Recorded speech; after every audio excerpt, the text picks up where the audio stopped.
Good evening, people. JVB the king. I think you are, JVB. It looks like it. Everyone gets to be the king one day, but then you get kicked off the throne. Hey, Mats, nice to see you. Sorry if I was unclear in... It smells like old washing rag or something. It's very strange. Sorry if I was unclear on Discord about whether there was a meditation or not.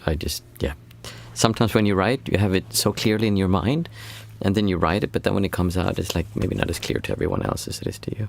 But it's nice to see you guys here. Still so strange. I see 4 people in the stream, but there's 2 people according to the data of how many of you. It's just very strange. People are here at least, so that's nice. I hope you had a good week. I was, what was I doing Monday? Oh yeah, we were out camping actually. It was very nice to be out in nature. We went to a resort in the country, like in the middle of the forest, beautiful with lake and everything. And I actually have, I've told you about my neck being bad. And it's actually so bad that I can't barely sleep in other beds than my own. So I had to go home. I basically drove home in the middle of the night because I had so much pain that I couldn't sleep. And it was an interesting thing because I spoke to my fiancé about it. Hey, Stephen, nice to see you. Stephen's the king now all of a sudden. I spoke to my fiancé about it, and she said, "Oh, I'm so sad and so sorry for you that you can't, that it doesn't work, kind of, that you can't sleep away from home," because I pretty much can't sleep away. Oh, no, it looks like Mats is on the throne today. You're back, JVB, according to mine. So for her, the sad thing was that I can't go away and that it's difficult for me to go somewhere. For me, the only thing I thought about was I need to get sleep tonight. So it's interesting because if I would be worried about my story of what's difficult, then it would be, yes, it is kind of sad. I actually cannot go traveling on long trips because my back just needs a very specific bed for me to be able to sleep. And I remember what it was like when I literally couldn't sleep for more than a few hours and then just the whole time I had to go up. I could sleep on the sofa for a while, I could sleep on the floor for a while, but it was just painful. So for me, all that matters is how do I get to sleep tonight. So I'm quite okay with not being able to travel as long as I get to sleep tonight. And that's, I mean, it might sound like, oh, it's the same thing, but it's much easier to handle just not being able to sleep tonight. But when I make it into the story, oh, I can't travel abroad, I can't do things because my back is bad, so I can't go to hotels. There are other beds I can sleep in, but I never know that until I get there, and the majority of beds I simply cannot sleep in. So if you focus more on what's actually right now, it's much easier to handle because you don't have to deal with the whole story about, oh my goodness, I can never travel again, I can never do this, I can never do that, and then it would be very sad. But if you just think about, well, tonight I have a hard time sleeping, what should I do? And then you do that. Does anyone have any good topics today? JVB always has a nice one. And Mats and Stephen also, like all of you have good questions. I'd be happy to discuss. You guys are just busy with status and stuff. Well, whoever's on the throne besides me, I leave the revolution. Nice. There are a few places in the world where actually there's a revolution needed, so you guys are needed. Become the kings. I know you are. How's your practice been going? Has it been doing good? I spoke to... Oh, Stephen! How did it go with... I gave you if you want to share it here in the group, would you tell me about how it's gone for you since we had the last meeting? Well, everyone's in the Discord. You don't need to share if you don't want to, but what I spoke to Stephen about, we had the group coaching call this weekend. Sorry about being late on that one. I'm actually going to post it... I'll post it probably this week. I'll check my fiance's schedule, and then I'll see what date I can come loose this month. I haven't meditated in weeks. Good on you, Mats. It's a good time to get back on it. I remember when you started and you were like, oh yes, I'm on day 15 now, and you were really stuck on the idea that I need to have all this streak kind of, and that was important. If that would have been the main thing and you lost that, and then you'd stop, but I'm happy you didn't stop coming here and actually kept on with the practice. Stephen, I feel more relaxed. I get to be more mindful in the morning. Yeah. So we were speaking, me and Stephen, we had a very nice discussion and we were talking about how to practice, because what it ultimately comes down to, it's very easy to practice. There is this thing. It's so difficult to get this across, even though it's so simple. That's why it's so difficult, I think. We tend to focus on negative emotions. We tend to focus on when we feel bad, we go in and we feel those bad feelings. We go, oh, that's bad. And I'm here and, oh, I can barely look at it. Oh, I'm trying to observe it, but you're creating a lot of distance when you're observing it. But we're used to going in and feeling these bad feelings. So we're not used to doing like this when we have good feelings, actually cozying up with a good feeling and feeling, what does it feel like to feel good? The main problem that I saw with pretty much all meditations is that they all aim for neutrality. And I've seen people who've aimed for neutrality for decades with intensive meditation, like really intensive. And it just makes them like robots. It doesn't really give us what we want to have. And as I said, when I went to Plum Village, when I focused more on enjoying and appreciating the world like they say it, then there was much more joy in my life. I could feel the non-centric state or non-dual states come much more. So to think that the main goal of meditation is to become neutral economist kind of just takes you half there. It cleans away a lot of stuff, but after that you need to learn how to enjoy being here. It's all about learning how to enjoy being alive, joy being here. And so I was talking to Stephen, and we said, first thing in the morning when you wake up and you lie down, and we just look at how do I feel? And we try to see, I think we said 15 minutes, just take the first 15 minutes in the morning, lie down, feel, what does it feel like to feel good or feel bad, whatever you feel. Just be aware of your state that you're feeling, and then try to lean towards feeling good. If you feel bad, the way that you do that is that you go back and you look, okay, I'm feeling bad. And we try to find, why am I feeling bad? I had a situation earlier this week, I think it was, or last week, never mind. There was a situation I was in where there was conflict, and there was like people like doing like this. It wasn't me, but like other people. And I could feel how that kind of, made me get into a bad mood because they were fighting. And then I could see, okay, so I was feeling good. I saw them have a conflict or a fight, and now I'm bringing that with me because I started going as well like that. And I said, well, that's dumb. Like, why am I letting that ruin me from feeling good? Do I think that this is a good reason to ruin this moment for me? Is them fighting a good enough reason for me to say that it's okay for me to feel bad and I should be feeling bad? And it's very clear to me that it's not. That's not a good reason for me to feel bad. I should not be feeling bad. I'd be much better off enjoying being here and appreciating being here.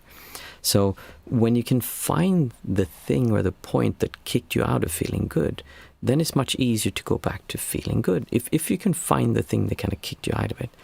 And when you wake up in the morning, if the first thing you do, because usually, not always, but usually in the morning, we're in a... I've always found that when I wake up, there's this kind of half dream-like state and you're very relaxed and you haven't really gotten the distortion going. I don't have it so much now, but I remember before when I would lie down and then I'd be in my bed and I would so relax and wake up and then I'd be like that, and it was almost like, and then it kind of, all the tension came in. Okay, I need to do this, okay. Yeah, I can't lie in bed anymore. I need to get up and I need to start doing things. Meaning that I could feel the tension come back. I need to do something. But if you take just a little bit extra time to lie in bed for 15 minutes and just feel, what does it feel like to feel good? And don't try to go, like make it into a bliss or something. We're talking about relaxed. We're talking about calmness, about a feeling of fulfillment, of just, it's okay to just lie there. And just look for the feeling that feels wide, spacious, open, and just kind of sink into that and just lie there. Just feel, what does it feel like to lie here and just feel good? I look like some kind of hippie when I'm doing it. Lie there and start feeling good.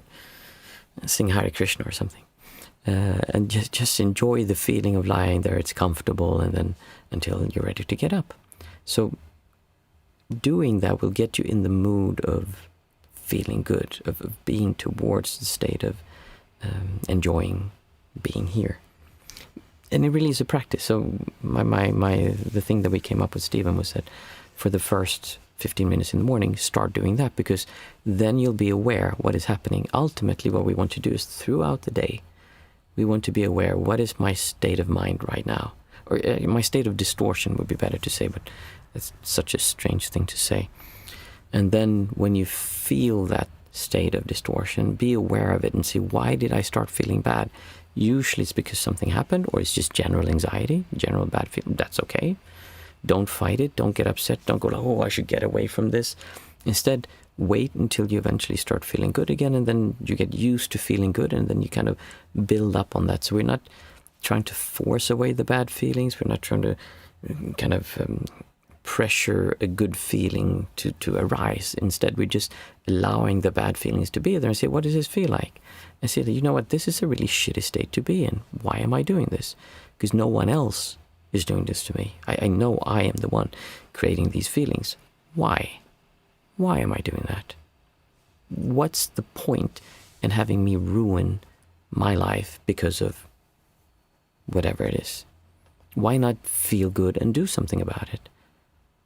If you have a friend who's gone through something really difficult and people have been really bad towards them, and you want to help them, what do you think is the best way to help them? By you going around, oh my goodness, I feel so bad for you, and you suffer and you feel terrible, and you start going into this and you start fighting with them, or you being in a good mood, and when you meet your friend, you're kind of holding this space. They say, like, you're feeling good and you're just enjoying being there, and instead of kind of spiraling down with him or her, you help them to spiral up because you're just enjoying being there.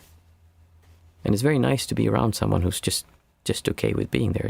It's nice to be around people who feel good compared to people who feel bad or angry or upset or have lots of distortions. So those generally, it's not as nice to hang around, generally.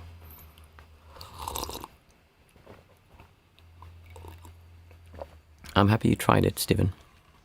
Is that something someone else, the rest of you would consider trying as well? It's not a really difficult, it's not a really difficult exercise, but it is one of the things that I eventually bring up. When I do one-on-one coaching, we usually start with just learning to see how the distortion works and learning to understand the whole process and learning to see how to move towards the feeling good.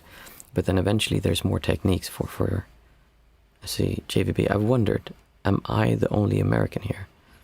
Well, I was an exchange student in America, so I'm quarter American.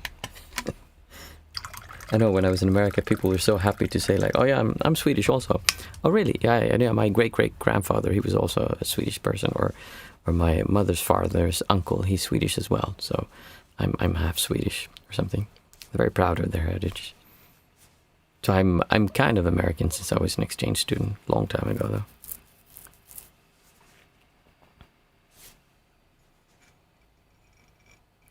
Steve, oh yeah, of course, Stephen is also American.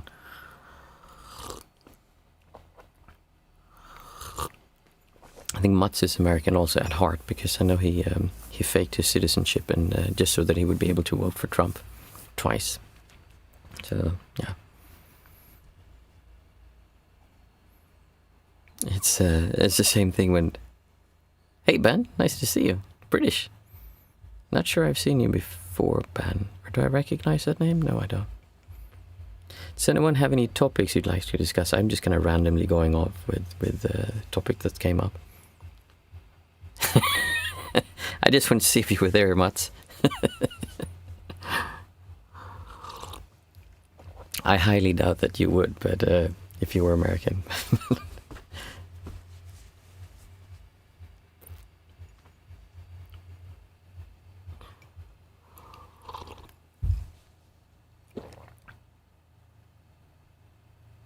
Yeah, if anyone has any topics, I mean, I could go on about something, or we could just sit. But if you have anything you've thought about, or something about practicing, favorite food? What? Kylene.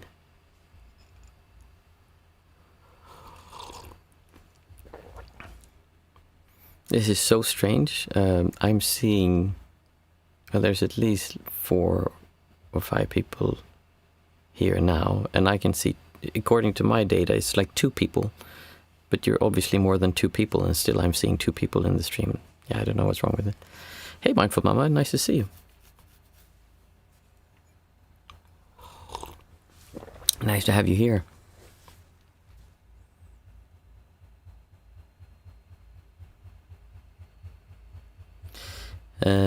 Let me think. Do I have anything else we'd like to bring up? We were talking about practicing in the morning by enjoying the feeling of feeling good.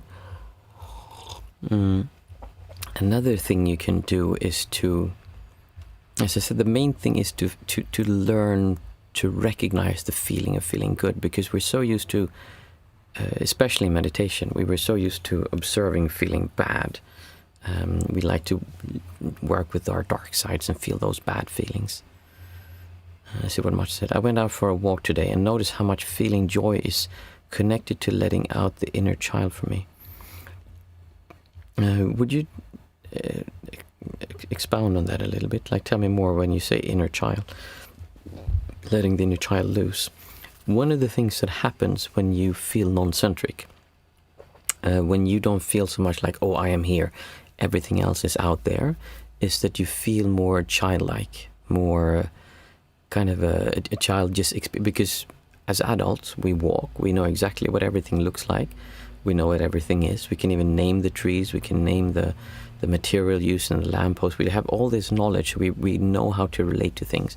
Whereas for a child everything is new. I see my children running around in the garden, and they run around, they jump, and they lift on stones and look, hey, what's under this one? And then they put it down again, and then they lift it up and they put a leaf underneath, and they put the stone on top. Why? Like, I don't know. It's like they just do. They just enjoy being engaged with the world, because it's like they don't really understand all of it.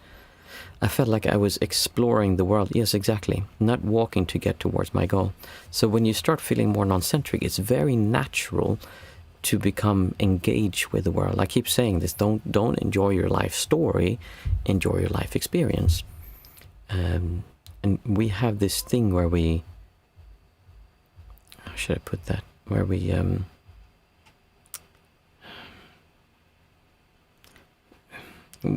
when we want to feel good, we kind of close our eyes and we drift off into a fantasy about, oh, I wonder what happened there. And like, oh, I imagine that I'm here with this beautiful scenery, and we kind of try to go somewhere and feel something there.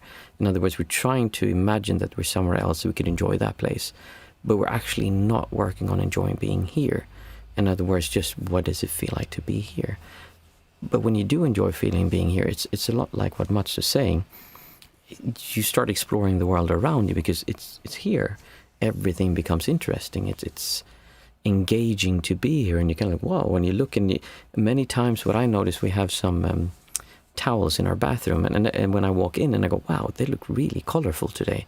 That's usually because I'm in a low non-centric state, because then everything just looks more beautiful. It looks more as if though it's just perfect. It's not, oh, I need to move it, they're dirty, they're wet, there's something. No, it's just everything is there. It's very interesting to see it and just, oh, I wonder what happens if I kind of do this. And because I've done this 100 times or hundreds of times, and yet now when I do it, it feels like it's the first time I do it. It's like, whoa, look at that. Huh, that's interesting. And you get this feeling of freshness, of childlike. So being like a child can help make this easier. Let's see, Mats is saying, and also not walking towards a goal, but actually being there. Mats is saying also, I realize how much influence you have on making your life more enjoyable. On the one hand, it's how you relate to your experience, and on the other, it's how you're setting yourself up for nice. Let's see what comes after that. Yeah. I mean, we choose. Someone, I think I've told this story before. I remember so clearly, this is long before I was a monk, but I was watching like America's Funniest Videos or something like that. I see, up for nice experiences. For example, planning a nice fun weekend, going karting, or eating ice cream while watching dinosaur documentaries. That sounds like a nice day. I was going to say, I remember before I was a monk, and I was watching America's Funniest Videos or something like that, and there was a scene with a boat, someone filming with a VHS camera, and there was I think a humpback whale or something came up and did like whoosh, and turn on their back and splash down. Water splashed everywhere, and there was this tourist who said like, "Oh my God, you can't probably. Did you see that, Debbie? Oh my goodness, the whale just jumped next to the boat. Holy, I can't believe that happened. Oh my God." And he was like, "Oh, most amazing thing I've ever seen in my life." And he was completely over the top, like, "This is so exciting. I can't believe it." And like almost crying. And I was thinking, "Oh, what a silly guy. Jesus, like, oh, I've traveled so much. That's nothing. Like, why is he so excited about that? That's just like, pfft. Yeah, dumb. He probably never traveled before." And I was like, what the, like, I'm the idiot here. He's not the idiot. I'm the one who can't, first of all, I can't enjoy seeing him and enjoy that thing. But secondly, I've got it into my mind somehow that I have to have bigger, better, faster, stronger for me to allow myself to enjoy such an experience. Because if any child who would have seen that would have gone like, "Oh my God, whoa, holy moly," they'd just be jumping around. My kids would have been like completely like off the top, like just so thrilled to see that. But many adults who have traveled, they're like, yeah, I've seen that. Or we're not supposed to show strong emotions. You shouldn't show excitement because now I'm more control. That's dumb. Like, I really am the idiot here. Like, it's not him who's showing that he's enjoying seeing that the whale jump and do that. But we get used to the idea that, no, we need to have bigger, faster, stronger. So we grow up in a society that says, like, no, you can't just earn enough money. As soon as you earn enough money, then you should earn more money. And as you earn more money, then you should earn more money so you can buy not just one car, but 2 cars, and then a nicer car and 2 nicer cars, and then you need a boat, then you need a bigger house, and then you need all these things instead of actually focusing on how do we enjoy what we have. And not just what we have, but the experience that we have. Like you said, Mats, influence and make you, how we relate to our experience. Because we could be in a Ferrari and think like, well, this is just like an old crappy Ferrari. This isn't even nice, and it's even a little bit rusty. Or we could be in a Ferrari and think like, oh my goodness, I'm in a Ferrari. It's amazing. Or in a Volvo. It doesn't matter. It's just how we relate to that experience. But we tend to make it more and more and more difficult to enjoy what we have. When I was a kid, we had mopeds. And I got we call it trim top. So we changed the top of the cylinder to give it more horsepower than you were allowed to have it. And I remember I did that, and we had a gravel road outside my house, and I had borrowed this piece of the moped. And I revved it up, and I released the clutch, and it just started spinning, and stones were like smashing out behind me. Like, oh my God, what the... Like, oh, the acceleration is insane. Why would anyone need to drive a motorcycle? You can never have more than that. And he was like, I don't know, like 5 horsepower or something. But for me then, that was such an experience. My mind was blown. Like this must be what it's like to have a real, like, big motorcycle. Because it was the first time I experienced that. But then I had that experience. And then I had a lightweight motorcycles. And then I drove fast cars. And we're just dumb. Like, if you think that you're cool because you're having bigger, faster, stronger things and you need that to enjoy life, that's not cool. That's like failing at life. Kind of like I said in the last video I released, rich people have, in a sense, failed at life. They succeeded in making money, and that's admirable. But they really failed at life if not just because if they're rich, because that doesn't mean anything, but if they keep buying like bigger yachts and if they keep having worse things and like everything has to be bigger. Why? Like there's no point. There has to come a point in your life like, oh, this is like the basics, I can survive. And then you get a bit more if you want to, but why would you need to like throw a wedding for $500 million? It's kind of like, what was it, $500 million? Yeah, $500 million, I think it was, that Jeff Bezos had his wedding. It's kind of like, it's a bit excessive, you know? Let's see, JVB. Is meditation supposed to be therapeutic? Is a therapeutic relief an indirect result from meditation? What about meditation paves a road to tears of healing or moments of forgiveness towards others? So there are meditation techniques that are considered more therapeutic, and it's mostly when we talk about Jon Kabat-Zinn and mindfulness-based stress reduction, MBST, I think it's called. where they work with mindfulness, and like they have a whole program for doing that. And you can actually get an education in that and use that clinically. I think you can even get money from the government to use that as a treatment. So that would be called a therapeutic relief, therapeutic meditation. But if you look at meditation as we're talking about it here, about learning to see distortion and learning to let go of distortion, then yes, it would be very therapeutic, because if you have a big trauma with you and you learn to see that, oh, wait a minute, it's just a distortion. I don't need to focus around the trauma, what happened. I was together with a girl, my first really serious girlfriend, and she cheated on me. And that was a trauma for me. I had a really hard time trusting someone after that. So I held on to that story of, oh, I'm the poor guy and she's been so bad to me. Like this story. And I would like, oh, yeah, it was just like really, really into that kind of melodramatic thing. If I would have looked at it from the perspective that I have now, that the story is not important. It doesn't matter that she acted like an asshole. She did, and she had her own reasons for doing that. And that's kind of besides the point, but that hurt me.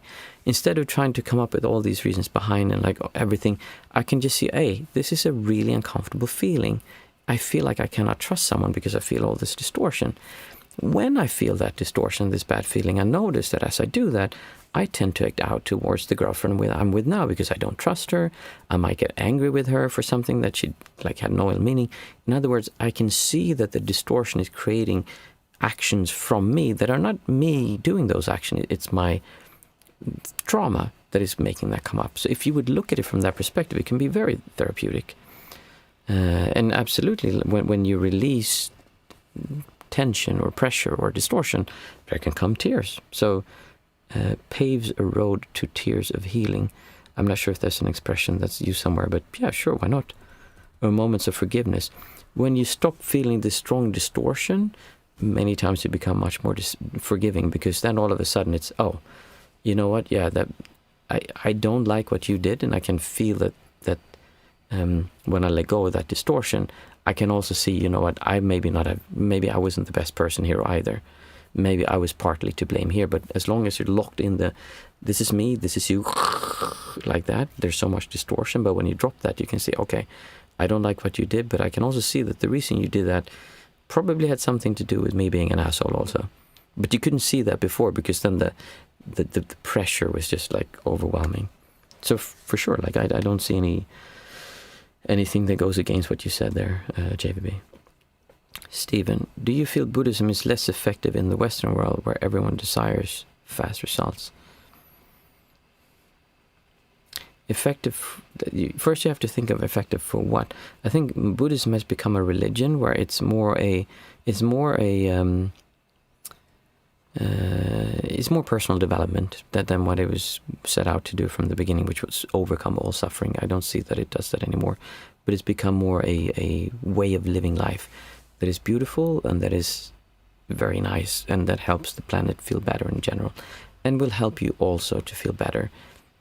But that depends on you not getting too caught up in being a Buddhist, because then you're going to start being angry with people who are not helping animals, who are not vegan, or who don't behave the way you think they should do.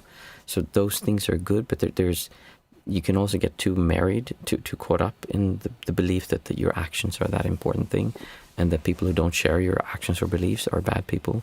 And so then, yeah. But I think what you're pointing to is that we in the West tend to, it's not just fast results that's a problem. I think that we look for the wrong results. People meditate to produce more, to be more focused so they can get better at their work, or to become more successful in sports by meditating. It's kind of, it's missing the point. It's like someone said one time at meditation, she said that it's like eating blueberries to get a blue tongue. I mean, it's really cool when you have a blue tongue, but that's not why you eat blueberries. This kind of misses the point. Mats, how do you think attachment styles, avoidant, anxious, etc., would be talked about in Buddhism? How does your distortion model map onto them? You mean the relationship attachment styles, the avoidant, anxious, stable? There's like 3 or 4, right? I've never done that, actually.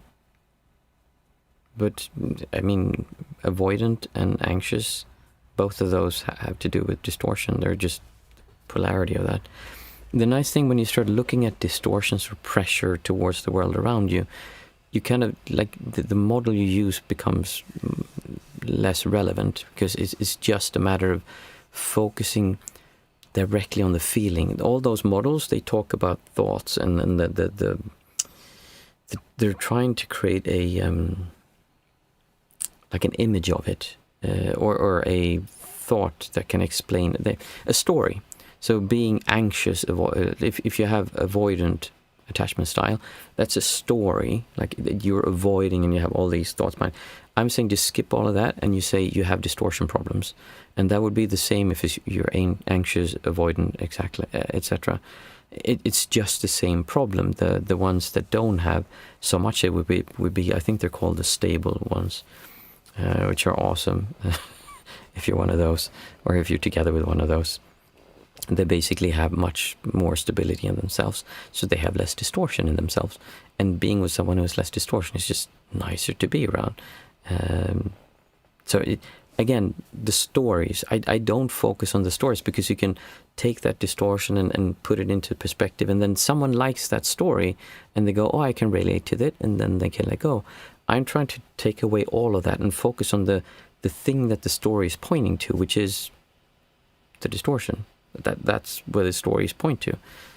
And that just makes it much easier, because then you're not also holding on to the story. If you're thinking, oh, I'm avoidant, and the reason I'm avoidant is because when I was younger, I had that girl who cheated on me. Because of that, I'm avoiding being attached to someone, so that's why I'm doing that. Well, that's the whole story. And then I think, oh, I need to go in and figure that out. Or maybe I should look up that girl and call her up and say, I forgive you, or like come up with this whole thing. Or I could just look at, oh, wait a minute, why am I doing this? I'm feeling like shit right now, but it has nothing to do with the person I'm with. Where is this coming from? Like, oh, it's just me doing this. Why am I doing this? And then learning how to let go of it.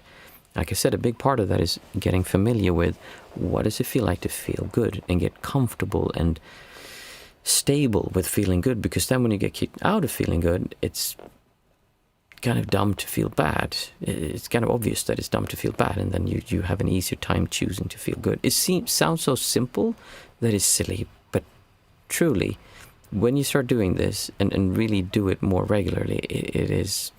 I need to put together like a program or something like this, because I've had enough coaching students that I'm now getting an image of how I can teach this as a model. But there are certain steps to it, and when you start getting rolling with this, it just becomes a whole lot easier, for sure. Mats, I was thinking that a lot of these concepts from psychology are undermined by just really strong distortions. Absolutely, one way or another. But all things hinges on the experience and reflecting on it, in my opinion. Yeah, I would agree that like all psychological problems are just distortions with a story attached to it, or with a story attached to how it manifests itself. If you have paranoia, that's a distortion. You're feeling paranoia because the paranoia is attached to a really strong feeling of anxiety towards something bad going to happen.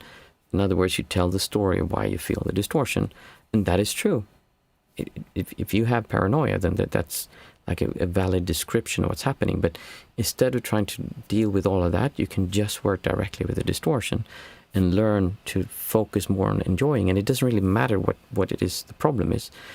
The problem is, of course, that it can be so overwhelming and so strong that it's difficult to stay with feeling good. And when you have felt good for a while and get kicked out of it, it can feel very discouraging and disappointing because you thought, oh, I had it figured out. Or when you've been meditating for a while, you're like, oh, it feels so nice.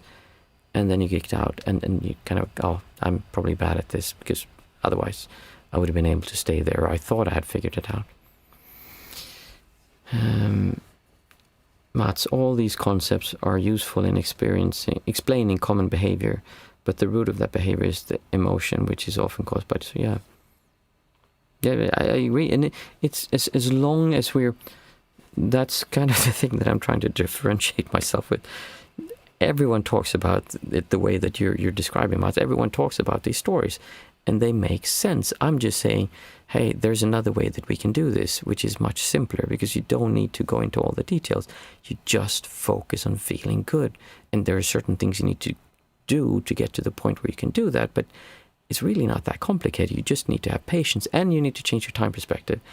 Stephen was saying that we have the problem with Buddhism and that we want fast results. What I'm talking about is it can have very fast results, but to really get long-term results, it's a long process, because you need to shift a lot of beliefs from society telling you when you can and can't feel good, society telling you what you should or shouldn't do, and getting beyond those things takes time, and we just need to give ourselves time to do that.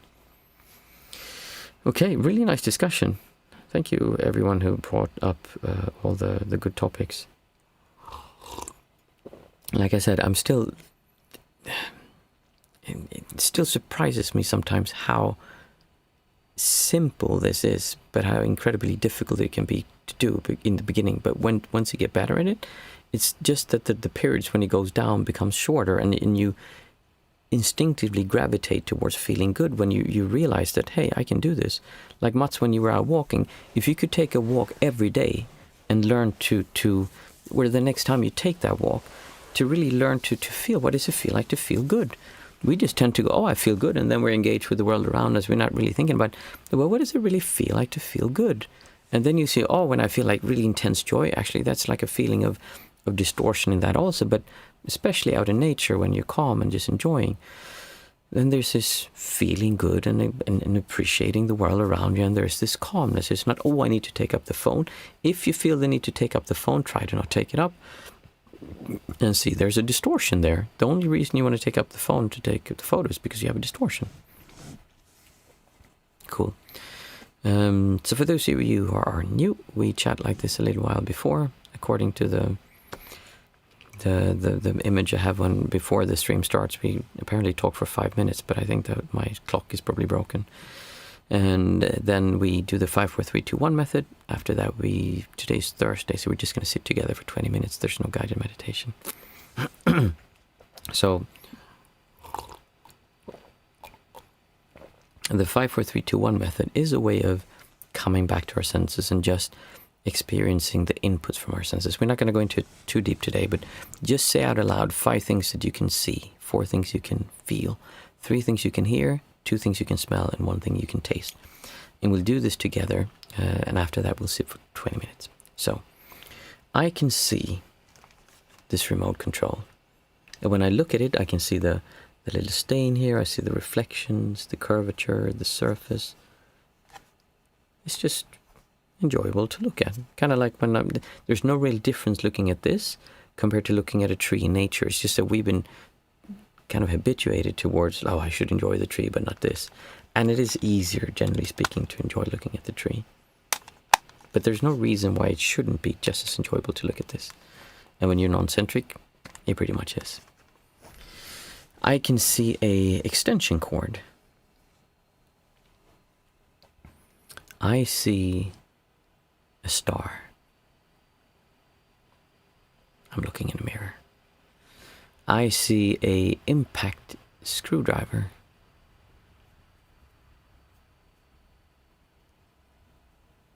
I see my reading glasses.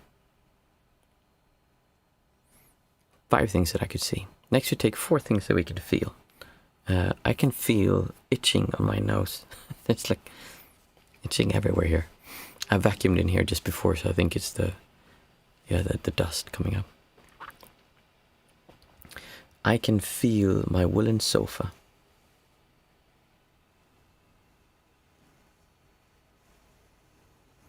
I can feel the hair on my legs.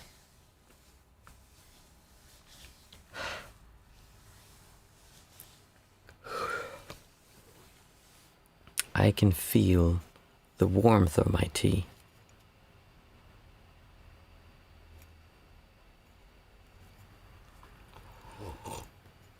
There's 4 things I could feel. Next we take 3 things that we can hear.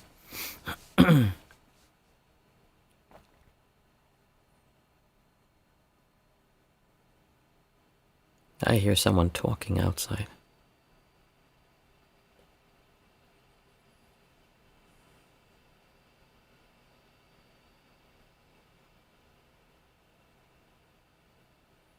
I hear the fan to my computer.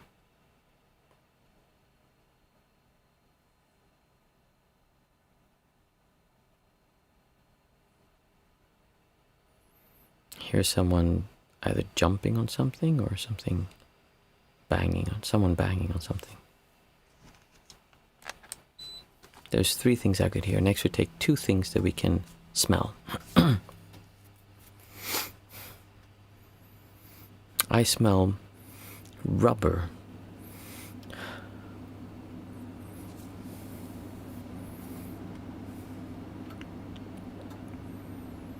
And I can smell ginger. 2 things I could smell. Next we take 1 thing that we can taste.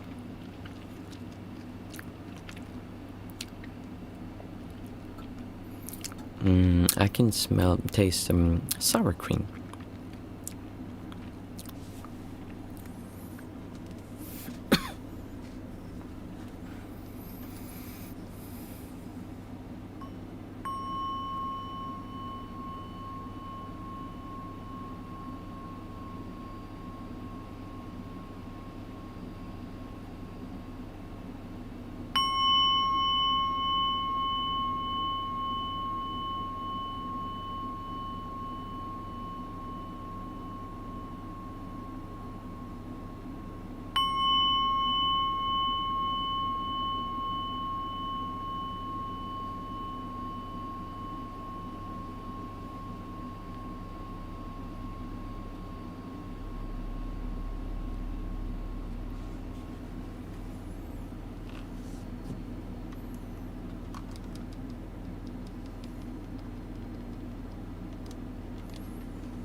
you. Thank you. Very nice sitting, as always. JVB. Martin, if you could touch on this briefly, why is there wisdom in chopping the head off of the or your Buddha? Why is there wisdom in... Oh! Let me see if I remember this correctly. I think it's a Zen saying that if you meet the Buddha on the road, you should chop his head off or something like that. I think it's... I can't remember exactly what it is now, but it's... Maybe this is not the exact thing behind it, but if I remember correctly, it's that you shouldn't be attached to the idea of a Buddha. So if you meet the Buddha on the road, you should chop his head off so you're not attached to the image of the Buddha. Something like that. I mean, it's one of those... Then they have some of those things that are kind of shock value, and I think that would be one of them, kind of. So I wouldn't pay much attention to that. Thank you, Mats. Punit rules. Oh, nice to see a new person. Does meditation help in dealing with overthinking and fear? Yes and no. Yes, it can help, and probably will help with overthinking and fear. But it can also make overthinking and fear worse, because when you start focusing on what's actually going on inside, it can let those things come up if you've been pushing them down. Long term, though, it should help. Yes, absolutely. So I wouldn't give it a blanket answer and say, yes, absolutely, just do more meditation. Meditation is not as simple and straightforward as many people think. But I would generally say, yes, it does. Thank you, guys. Really nice meditation. And yeah, nice to see some new faces as well. Feel welcome to come back. We're back on Monday. And we start at 8, so then we have some time to discuss before. But now it's bedtime here. Have a nice weekend, everyone.